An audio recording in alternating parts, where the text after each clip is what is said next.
Кім жақсылық жасауға ниеттеніп, бірақ белгілі себептермен жасай алмаса, Хақ Тағала оны толық жасалған бір жақсылық есебінде жазады.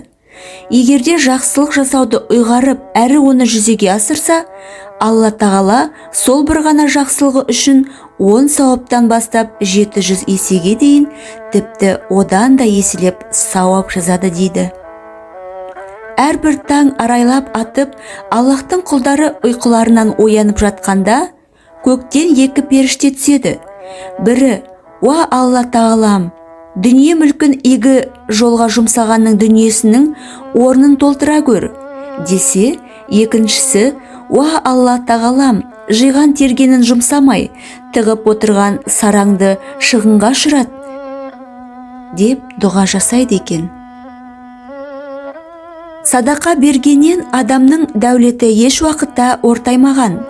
Алла Тағала өзгелерге кешіріммен қараған құлының мерейін үстем қылады. Сондай-ақ Аллах үшін кішіпейіл болған әрбір адамның дәрежесін өсіреді.